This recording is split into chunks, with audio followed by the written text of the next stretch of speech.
जब हर कोई आवाज दबाने में लगता है तब सुदर्शन न्यूज आपकी आवाज को उठाता है, खास तौर पर ऐसे मुद्दे जिसे कथित संवेदनशीलता के नाम पर दबा दिया जाता है। अत्याचार होते रहते हैं। बंगाल में क्या हुआ, बिहार में क्या हुआ, इसकी तस्वीरें और खबरें कहीं देखने को नहीं मिलती, लेकिन लोगों का दुख सामने आता है।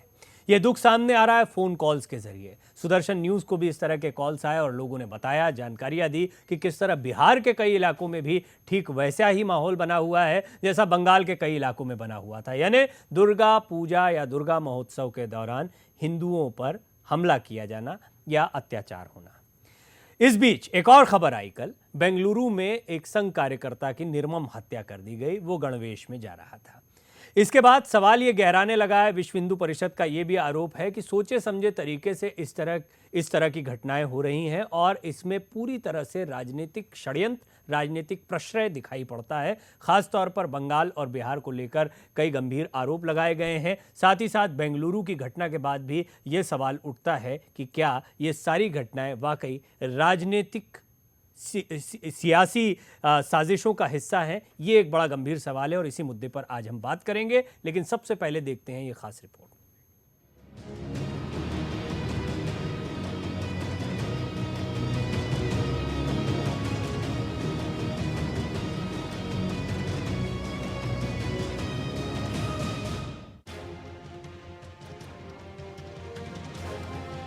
जहां सब चुप हो जाते हैं, वहां सुदर्शन न्यूज उन लोगों की आवाज बनता है जो जुल्म का शिकार हो रहे हैं। बंगाल और बिहार सरकार ने दुर्गा पूजा के दौरान हिंदुओं पर हुए अत्याचारों पर किस तरह से आंखें मूंदी, इसे सिर्फ सुदर्शन न्यूज ने आपके सामने रखा। हम इन लोगों की आवाज को इसी तरह बुलंद करते रहेंगे। सुदर्शन न्यूज इसे सिर्फ एक खबर की तरह नहीं लेता, बल्कि इसे एक मुहिम मानता है। इसी मुहिम को आगे बढ़ाते हुए आज हम बेंगलुरु में बेदर्दी से मौत के घाट उतारे गए रुद्रेश की कहानी को शामिल कर रहे हैं।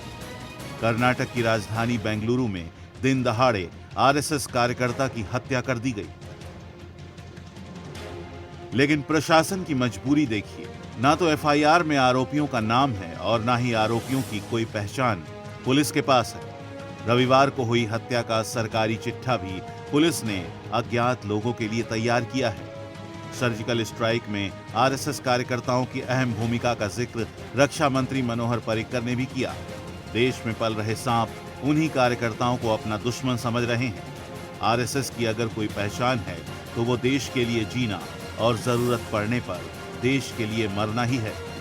रुद्रेश आरएसएस की बैठक में भाग लेकर अपने घर लौट रहा था। रास्ते में दो बाइक सवार बदमाशों ने रुद्रेश की बाइक रुकवाकर धारदार हथियारों से हमला कर दिया। घायल रुद्रेश को जब अस्पताल ले जाया गया तो डॉक्टरों ने उसे मृत घोषित कर दिया। दुनिया के सबसे बड़े लोकतंत्र में देशभक्त की हत्या कर दी जाती है, लेकिन लंबे लंबे खर्राटे मारकर सो रही कर्नाटक सरकार के मुख्यमंत्री के मुंह से एक शब्द भी नहीं फूटा।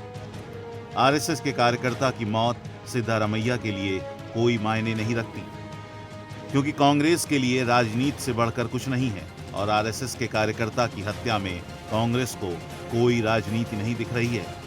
हिंदुओं पर हो रहे अत्याचार पर रोक लगाने में बंगाल और बिहार सरकार नाकाम साबित हुई है। मुहर्रम के बाद से जारी तनाव में दोनों राज्यों में हिंदुओं के घर जल रहे हैं। आंखें मूंद कर बैठी सरकारों को इससे कोई फर्क नहीं पड़ता, क्योंकि घर हिंदुओं के जल रहे हैं, दुकानें भी हिंदुओं की लुट रही हैं और हत्या भी हिंदुओं की ही हो रही है। बंगाल की सरकारें बदल गईं, लेकिन हिंदुओं की हालत में रत्ती भर का भी बदलाव नहीं हुआ। हमने आपको देश के 3 बड़े राज्यों की तस्वीर दिखाई। इन राज्यों में अलग अलग पार्टियों की सरकार है, लेकिन हिंदुओं का हाल एक जैसा है। देश में सबसे ज्यादा आबादी वाले हिंदुओं के साथ दोहरे रवैये पर सभी सरकारें कब तक चुप रहेंगी? सुदर्शन न्यूज के लिए ब्यूरो रिपोर्ट के साथ पुनीत सैनी। अब ये बड़ा गंभीर सवाल है कि क्या ये तमाम चीज़ें जो हो रही हैं, और लगता तो यही है कि राजनीतिक साजिशों का अंजाम इस तरीके से देखने को मिल रहा है, जहां पर संघ के कार्यकर्ताओं की हत्या की बात हो या फिर देश के कई हिस्सों में हिंदुओं पर हो रहे अत्याचार की बात हो। मेरे साथ आज बातचीत के लिए जो मेहमान मौजूद हैं उनका परिचय आपसे करवा देता हूं।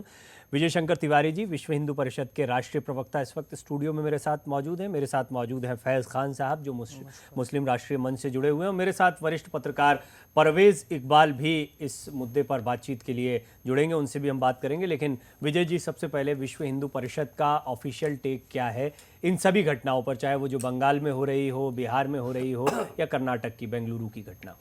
आप प्रवीण जी केवल अभी महीने भर की, 4 दिन की, 5 दिन की चीज़ें छोड़ करके पीछे आप एक ट्रेंड देख रहे हैं कि देश में हिंदुओं की किस प्रकार से पकड़ पकड़ करके हत्याएं हो रही हैं। कर्नाटक की एक घटना है, संघ के कार्यकर्ता को दिन दहाड़े पकड़ करके उसकी हत्या कर दी जाती है और देश की एक भी आवाज़ नहीं उठती है। अभी कुछ महीना पहले आगरा में इसी प्रकार की घटना हुई थी। हमारे एक अरुण माहौर नाम के एक विश्व हिंदू परिषद के कार्यकर्ता थे और गौ भक्त थे, गाय के लिए सारा जीवन वो दे रहे थे। उनको दिन दहाड़े मोटरसाइकिल पर उनको गोलियों से छलनी कर दिया। दलित समुदाय से आते थे। देश में किसी भी सेकुलर माफिया के किसी भी व्यक्ति की एक भी आवाज़ नहीं आई जो दलित को लेकर के देश में एक हैदराबाद में एक बैकवर्ड रोहित वेमुला की हत्या हो जाती है, मतलब वो आत्महत्या कर लिया, हत्या नहीं होती है, आत्महत्या कर ली। देश के बड़े बड़े नेता वहां पर पहुंचते हैं रोने के लिए, लेकिन अरुण माहौर की हत्या हुई, एक भी स्टेटमेंट नहीं आई। कल जो कर्नाटक में जो हत्या हुई है कार्यकर्ता की, देश के किसी भी सेकुलर माफिया की एक भी आवाज नहीं आई है। अभी जो मिदनापुर के खड़गपुर में एक दलित की हत्या हुई है पश्चिम बंगाल में, अभी जो हत्या हुई है। रोहित वेमुला के बारे में तो ये कहा गया कि दलित बनाया गया, लेकिन वो दलित है नहीं, हाँ, नहीं, वो तो उसको दलित बनाकर उस पर रोना रोया गया। लेकिन फैज खान साहब जी, फैज खान साहब, मैं चाहूंगा कि आप भी इस पर जरा रोशनी डालें, क्योंकि ये मसला, जब भी हम हिंदू मुसलमान शब्दों का इस्तेमाल करते हैं तो वो बड़ा संवेदनशील हो जाता है। रहना हमें साथ में, एक मुसलमान मेरे बाएं हाथ पर बैठा है, एक हिंदू मेरे दाएं हाथ पर बैठा है, मैं दोनों के बीच में बैठा हूं, देश ऐसे ही चलता है। लेकिन जब बात आती है सियासत की, तो हम देख रहे हैं कि वहां पर मुसलमानों और हिंदुओं के बीच में किस तरह का जहर पैदा किया जा रहा है, और ये जहर सड़कों पर ये कैसे उनके दिमाग में डाल दिया जा रहा है जो हिंदुओं पर हिंसा कर रहे हैं।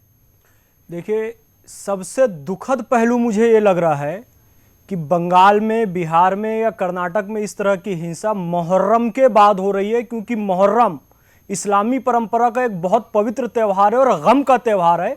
जब इमाम हुसैन ने अपना सर्वोच्च बलिदान दिया था न्याय और हक की रक्षा के लिए, वो सर्वोच्च बलिदान संपूर्ण मानवता की रक्षा के लिए था। एक पिता का, एक माता का, एक बच्चे का, एक पड़ोसी का क्या कर्तव्य है, ये बताने के लिए इमाम हुसैन ने यह बलिदान दिया था। और वो इमाम हुसैन के मानने वाले होने का दावा करने वाले लोग अगर किसी पड़ोसी को दुख दे रहे हैं, गम दे रहे हैं, तो इस परंपरा को कहीं ना कहीं एक आत्म मूल्यांकन करने की आवश्यकता है। मुसलमानों को और खास तौर से उलमाओं को, मुफ्तियों को, इमामों को आत्म मूल्यांकन करने की आवश्यकता है कि हम अपनी मस्जिदों में, मदरसों में क्या हम इमाम हुसैन की सही शिक्षा को, जो पड़ोसी के बारे में, जो अपने वतन के बारे में, जो इस्लाम में जो सही चीजें बताएगी, क्या उन चीजों को हम मुसलमानों तक पहुंचा पा रहे हैं? और मैं इसका यह जवाब देना चाहूंगा कि अब तक भारत के उलमा और मुफ्ती स्वतंत्रता के बाद कम से कम मुसलमानों में वो इस्लामी मूल्य स्थापित करने में कामयाब नहीं हुए हैं। इसलिए मुसलमानों में कहीं ना कहीं ये चीजें देखने की मिल रही है कि मुहर्रम के पवित्र त्यौहार पर भी ये हरकतें हमें दिखाई दे रही, बहुत निंदनीय है, बहुत दुख होता है मुसलमानों। ये जो आपने बात कही है, ये क्यों कह रहे हैं फैज खान साहब, और क्या विश्व हिंदू परिषद ने इसको एक रिपोर्ट के जरिए भी हम यहाँ दर्शकों को बताते हैं। दरअसल बंगाल में मुहर्रम के बाद में दुर्गा उत्सव होता है, या बिहार के भी कई इलाकों में देखा गया कि जब विसर्जन के लिए मूर्तियों को ले जा रहा था, तो उस वक्त हिंदुओं पर हमला किया गया है और इन मामलों को दबाया गया। इन लोगों का ये आरोप भी है कि जब ये पुलिस के पास रिपोर्ट लिखवाने जा रहे हैं तो उल्टा रिपोर्ट लिखवाने वाले हिंदुओं के खिलाफ कार्रवाई की जा रही है। पहले एक रिपोर्ट के जरिए जरा ये पूरी खबर को देखते हैं।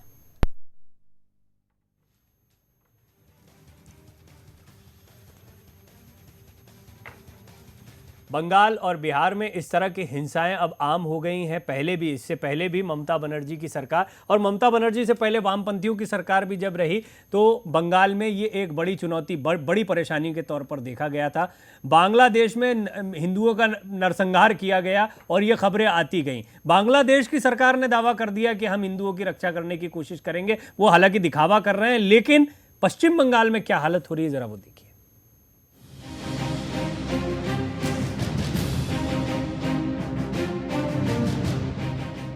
मुहर्रम तो मातम का दिन है ही, लेकिन इसके बीत जाने के बाद भी कई घरों में मातम पसरा हुआ है।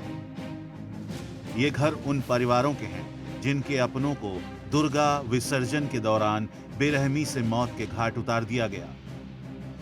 हिंदू संगठनों का आरोप है कि ममता के राज में सोनार बांग्ला बर्बाद बांग्ला बन गया है। मुहर्रम पर इस तरह की हिंसा और उसमें हिंदुओं का मारा जाना कोई नई बात नहीं है। वामपंथियों के राज में भी हिंदुओं की दुर्दशा होती थी, लेकिन अब हिंसा के शिकार लोग और उनके परिजन ये तक कहने से नहीं चूक रहे कि ममता ने मुस्लिम तुष्टीकरण के लिए वो सब अत्याचार किए हैं जो कभी मुस्लिम आक्रांताओं के राज में भी नहीं किए गए थे। इस साल दुर्गा पूजा पर ऐसे प्रतिबंध लगाए गए जो पहले कभी नहीं लगाए गए थे। माननीय उच्च न्यायालय के हस्तक्षेप के बाद हिंदू समाज ने चैन की सांस ली थी, लेकिन मुस्लिम पर्सनल बोर्ड के द्वारा भड़काए गए लोगों ने मुस्लिम बहुल क्षेत्र में हिंसा का अभूतपूर्व तांडव किया।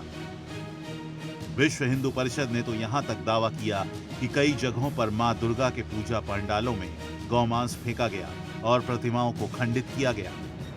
हालांकि इससे जुड़ी खबरें मीडिया में नहीं आती, ये एक संवेदनशील मुद्दा माना जाता है, लेकिन इस संवेदनशीलता की आड़ में हिंदुओं की धार्मिक भावनाओं के साथ खिलवाड़ किया जा रहा है। लोग कई तस्वीरें और वीडियो तो साझा कर रहे हैं, लेकिन सही तस्वीर तक सामने नहीं आने दी जा रही है।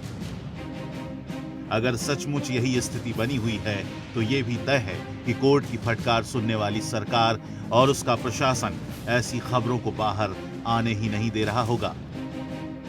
हिंदू मंदिरों को तोड़े जाने की घटनाओं का दावा भी विश्व हिंदू परिषद के वरिष्ठ पदाधिकारी कर रहे हैं। ऐसी कई घटनाएं सामने आई हैं जहां मकानों और दुकानों पर हमले कर उन्हें लूटा गया, बाद में उन्हें जला दिया गया और हिंदुओं पर जानलेवा हमले किए गए। बांग्लादेश में हिंदुओं की हालत किसी से छिपी नहीं है। वहां की सरकार ने अपने यहां हिंदुओं पर होने वाले अत्याचारों को रोकने का भरोसा दिलाया है, लेकिन ये सिर्फ दिखावा ही साबित हुआ है। हद तो ये है कि हमारे अपने देश के एक राज्य पश्चिम बंगाल में भी बांग्लादेश जैसे हालात दिख रहे हैं और राज्य सरकार पर हिंसा करने वालों को संरक्षण देने के गंभीर आरोप लग रहे हैं। आरोप ये भी लग रहे हैं कि पुलिस हिंसा करने वालों को रोकने की जगह पीड़ित हिंदुओं पर ही मामले दर्ज कर रही है। बंगाल में पहले भी कई जगह हिंदू समाज दुर्गा पूजा नहीं कर पाता था, परंतु इस बार सारी सीमाएं पार हो गईं। बंगाल के कई स्थानों पर हिंदुओं पर वो अत्याचार हुए जो पहले कभी नहीं हुए थे। वहां से ठीक आंकड़े तो नहीं मिल पाए, लेकिन विश्व हिंदू परिषद ने औपचारिक रूप से जो आंकड़े सामने रखे हैं उनके मुताबिक मालदा जिले के कालीग्राम, खारबा, ऋषिपारा, चांचल, मुर्शिदाबाद के तालतली, घोसपारा, जालंगी, हुगली के उर्दीपारा, चंदननगर, तेलानीपारा, उर्दी बाजार, नॉर्थ 24 परगना के हाजीनगर, नयहाटी, पश्चिमी मिदनापुर के गोला बाजार, खड़गपुर, पूर्व मिदनापुर के कालाबेरिया, भगवानपुर, बर्धमान के हथखोला, बल्लरपुर घाट, कत्तोआ, हावड़ा के सकरैल, अंदुलन, आरगोरी, मानिकपुर, वीरभूम के कांकरताला और नादिया के हाजीनगर। इन सभी इलाकों में कई जगहों पर हिंदुओं पर अमानवीय अत्याचार किए गए। कई इलाकों में 11 अक्टूबर से शुरू हुई हिंसा अब भी जारी है। तुष्टीकरण की राजनीति ने देश में सेकुलर माफियाओं को जन्म दिया है।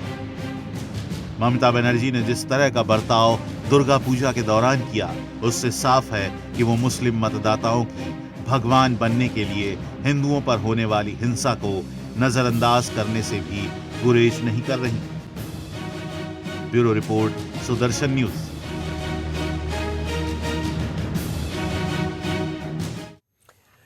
विश्व हिंदू परिषद के राष्ट्रीय प्रवक्ता विजय शंकर तिवारी जी मौजूद हैं। फैज खान साहब मेरे साथ जुड़े हुए हैं। मेरे साथ वरिष्ठ पत्रकार परवेज इकबाल भी फोन लाइन पर जुड़ रहे हैं।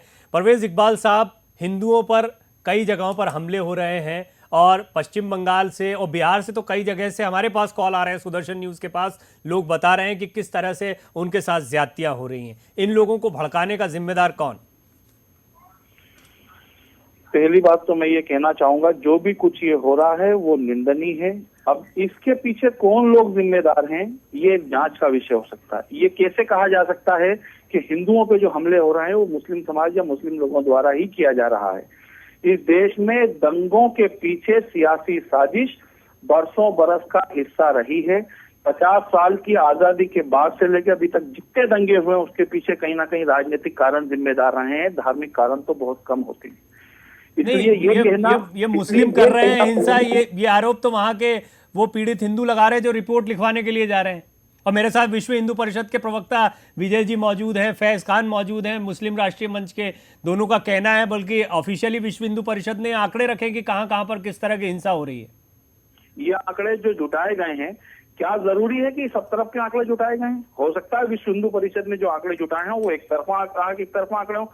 कोई भी चीज अगर होती है तो दोनों पक्षों से होती है। मैं किसी का पक्ष या विपक्ष, किसी का समर्थन नहीं कर रहा हूँ, किसी का विरोध नहीं कर रहा हूँ, लेकिन मैं कह रहा हूँ आंकड़े जो जुटाए गए हैं उनमें मैं ये भी नहीं कहता कि सत्यता ना होगी, सत्यता होगी, लेकिन ऐसा भी तो हो सकता है कि सिर्फ एक तरफा आंकड़े जुटाए गए हों, दूसरी तरफ के आंकड़े ही ना जुटाए गए हों। देखो क्या नाम है, परवेज इकबाल।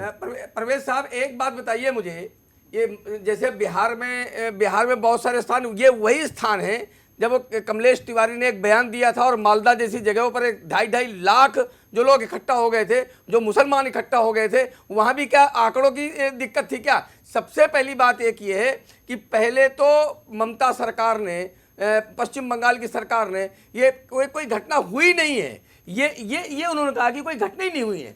फिर धीरे धीरे जब सारी घटनाएं उनके सामने गई, उसके प्रमाण गए, तो बोलते नहीं ये सामान्य घटनाएं। यानी एक विशेष प्रकार के हिंदुओं के ऊपर जब अत्याचार होता है तब ये सामान्य घटना हो जाती है। और जब कोई कहीं एक अगर मुसलमान के ऊपर घटना हो जाए तो देश को लेकर के, यहाँ इस देश के कितने सम्मान हैं वो वापस हुए थे। केवल एक हत्या पर देश के सैकड़ों सम्मान वापस होने के कगार पर लगे थे। क्या मुस्लिम तुष्टीकरण की वजह से हिंदुओं पर अत्याचार हो रहा है परवेज इकबाल साहब?